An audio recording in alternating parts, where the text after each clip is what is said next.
ओम शनशनचराय नमः। दोस्तों, हमारे इस चैनल पर आपका बहुत बहुत स्वागत है। दोस्तों, आज की इस वीडियो में हम शनिवार व्रत कथा के बारे में बताने जा रहे हैं। दोस्तों, आशा करते हैं कि भगवान शनि की कृपा आप पर बनी रहे और आपकी सारी मनोकामनाएं भी पूरी हों। दोस्तों, अगर आपने हमारे चैनल को अभी तक सब्सक्राइब नहीं किया है तो सबसे पहले जाके हमारे चैनल को सब्सक्राइब कर दें, बेल आइकन दबा दें, जिससे कि ज़्यादा से ज़्यादा वीडियो आप तक पहुँच सके। दोस्तों, शनिदेव को ग्रहों का राजा कहा जाता है। भगवान भोलेनाथ ने इन्हें न्याय के देवता की उपाधि दी है। शनिदेव को बहुत जल्दी क्रोध आता है। इसी क्रोध की वजह से पिता सूर्य ने इनकी नाराजगी बनी रहती है। इनके क्रोध से सभी बचने की कोशिश करते हैं, वरना व्यक्ति पर मुसीबतों का पहाड़ टूट पड़ता है। इसलिए इन्हें प्रसन्न करने के लिए शनिवार व्रत कथा तथा व्रत रखा जाता है। व्यक्ति शनि दोष से बचने और उन्हें शांत रखने के लिए अनेक उपाय करता है। शनि कृपा से व्यक्ति को सुख और वैभव की प्राप्ति होती है। जो लोग शनिवार का व्रत करते हैं उनको पूजा के समय शनिवार व्रत कथा का श्रवण करना चाहिए। तो दोस्तों, ये जानते हैं शनिदेव व्रत कथा के बारे में। एक बार सभी 9 ग्रहों सूर्य, चंद्रमा, मंगल, बुध, बृहस्पति, शुक्र, शनि, राहु और केतु में बहस हो गई, कौन सबसे बड़ा है। आपस में लड़ने के बाद सभी देवराज इंद्र के पास पहुंच गए। इंद्र असमंजस्य की स्थिति में निर्णय नहीं ले पाए, परंतु उन्होंने सभी ग्रहों को सुझाव दिया कि पृथ्वी पर राजा विक्रमादित्य ही इसका फैसला कर सकते हैं, क्योंकि वो बहुत ही न्यायप्रिय राजा हैं।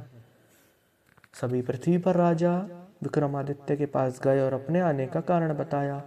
राजा उनकी समस्या को सुनकर बहुत परेशान हो गए। उनका चिंतित होना लाजमी था, क्योंकि जिसको भी किसी ने छोटा बताया तो वही गुस्सा कर जाएगा। राजा के काफ़ी सोच विचार के बाद उन्हें एक उपाय सूझा। उन्होंने सुवर्ण, रजत, कांस्य, पीतल, सीसा, रांगा, जस्ता, अभ्रक और लोहे से 9 सिंहासन का निर्माण करवाया। उन्हें उपयुक्त क्रम में रख दिया गया।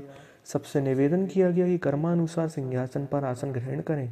शर्त रखा गया कि जो सबसे अंतिम में सिंहासन पर आसन ग्रहण करेगा वहीं सबसे छोटा माना जाएगा, जिसकी वजह से शनिदेव सबसे बाद में आसन प्राप्त कर सके और सबसे छोटे कहलाए। क्रोध के आवेश में आकर शनिदेव ने सोचा कि राजा ने यह सब जानबूझकर कर दिया है। कुपित होकर राजा से कहा कि राजा, तू मुझे नहीं जानता। सूर्य एक राशि में 1 महीना, चंद्रमा 2.25 महीना, 2 दिन, मंगल 1.5 महीना, बृहस्पति 13 महीने, बुध और शुक्र 1 महीने विचरण करते हैं, लेकिन मैं 2.5 से 7.5 साल तक रहता हूँ। मैंने बड़े बड़े का विनाश किया है। श्री राम की 7.5 आने पर उन्हें जंगल जंगल भटकना पड़ा और रावण के आने पर लंका को बंदरों की सेना से परास्त होना पड़ा। क्रोधित शनिदेव ने राजा से कहा कि अब आपको सावधान रहने की जरूरत है। इतने कर शनिदेव कुपित अवस्था में वहां से चल गए। समय गुजरता गया और कालचक्र का पहिया घूमते हुए राजा की 7.5 आ ही गई। क्रोधित शनिदेव ने राजा से कहा कि आपको सावधान रहने की जरूरत है। इतना कहकर शनिदेव कुपित अवस्था में वहां से चले गए। समय गुजरता गया और कालचक्र का पहिया घूमते हुए राजा की 7.5 आ ही गई। तब शनिदेव घोड़ों का सौदागर बनकर राजा के राज्य में गए। उनके साथ अच्छे नस्ल के बहुत सारे घोड़े थे। जब राजा को सौदागर के घोड़ों का पता चला तो अश्वपाल को अच्छे घोड़े खरीदने के लिए भेजा। अश्वपाल के नए अच्छे घोड़े खरीदे। इसके अलावा सौदागर ने उपहार स्वरूप एक सर्वोत्तम नस्ल के घोड़े को राजा की सवारी हेतु दिया। राजा विक्रमादित्य जैसे ही उस घोड़े पर बैठे, वह सरपट वन की ओर भागने लगा। जंगल के अंदर पहुंचकर वह गायब हो गया। भूखा प्यास की स्थिति में राजा जंगल में भटकते रहे। अचानक उन्हें एक ग्वाला दिखाई दिया, जिसने राजा की प्यास बुझाई। राजा ने प्रसन्नता में उनसे अपनी अंगूठी देकर नगर की तरफ चले गए।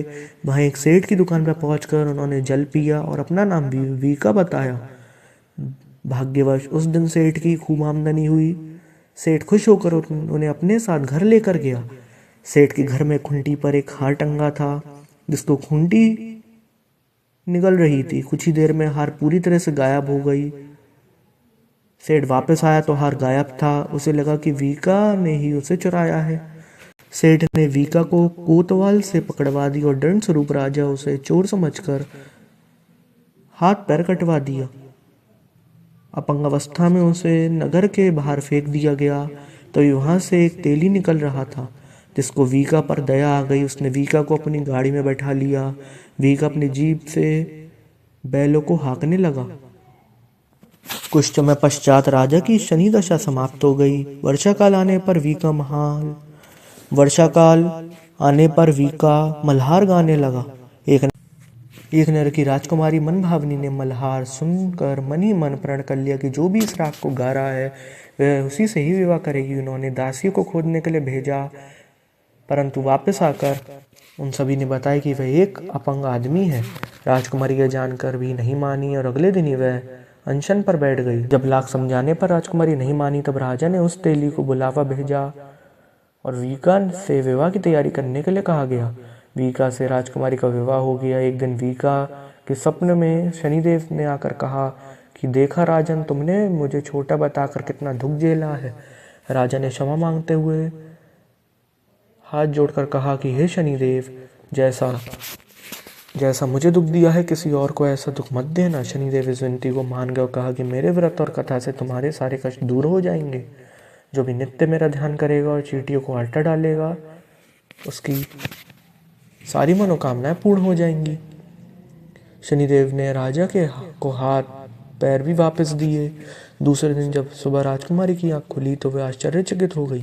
वीका ने मनभावनी को बताया कि वह उज्जैन का राजा विक्रमादित्य है।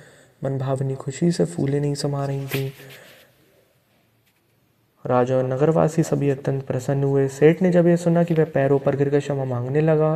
राजा ने कहा कि यह सब शनिदेव के कोप का प्रभाव था और उसमें किसी का कोई दोष नहीं है। सेठ ने निवेदन करते हुए कहा कि मुझे शांति तभी मिलेगी जो आप मेरे घर चलकर भोजन करेंगे। सेठ ने कई प्रकार के व्यंजनों से राजा का सत्कार किया। जब राजा भोजन कर रहे थे तभी जो खूंटी हार निकल गई थी वही अब उसे उगल रही थी। सेठ ने अनेक मोहरें देखकर राजा का धन्यवाद किया और अपनी कन्या श्री कंवरी से पाणी ग्रहण का निवेदन किया। राजा ने सहर्ष स्वीकार कर लिया। राजा अपनी दोनों रानियों मनभावनी और श्री कंवरी को लेकर उज्जैन नगरी लौट आए। सारे नगर में दीपमाला और खुशी मनाई। राजा ने घोषणा करते हुए कहा कि मैंने शनिदेव को सबसे छोटा बताया था, लेकिन असल में वही सर्वोपरि हैं। तब से सारे राज्य में शनिदेव की पूजा और कथा नियमित होने लगी। सारी प्रजा के बीच खुशी और आनंद का वातावरण बन गया। शनिदेव के व्रत की कथा को जो कोई भी सुनता या पढ़ता है उसके सारे दुख दूर हो जाते हैं। तो बोली शनिदेव भगवान की जय। तो दोस्तों आइए जानते हैं शनिदेव की व्रत पूजा विधि के बारे में। शनिवार के दिन सुबह जल्दी उठकर स्नान करें और स्वच्छ कपड़े पहने। शनिदेव की पूजा और व्रत का संकल्प लें। शनिदेव की प्रतिमा स्थापित करें। अगर लोहे की प्रतिमा हो तो यह उत्तम माना जाता है। शनिदेव को पंचामृत से स्नान करवाएं। चावल से बनाए गए 24 दल के कमल पर शनिदेव की मूर्ति स्थापित करें। शनिदेव को काला वस्त्र, फूल, काला तिल, धूप आदि अर्पित करें। तेल का दीपक जलाकर शनिदेव की पूजा करें। शनिदेव के 10 नामों का स्मरण करें। शनि मंत्रों का जाप करें। शनिवार व्रत कथा सुने। शाम के समय शनिदेव की आरती उतारें। व्रत के दिन काला तिलक करें। व्रत के दिन पूरे दिन फलाहार पर रहें। शाम के समय उड़द की दाल की खिचड़ी खाकर व्रत खोलें। व्रत के अगले दिन यानी रविवार की सुबह नहाकर पूजा करने के बाद ही कुछ खाना चाहिए। तो दोस्तों ये थी शनिदेव भगवान व्रत की पूजा विधि। तो दोस्तों आशा करते हैं कि भगवान शनिदेव की कृपा आप पर बनी रहो, आपकी सारी मनोकामनाएं भी पूरी हो।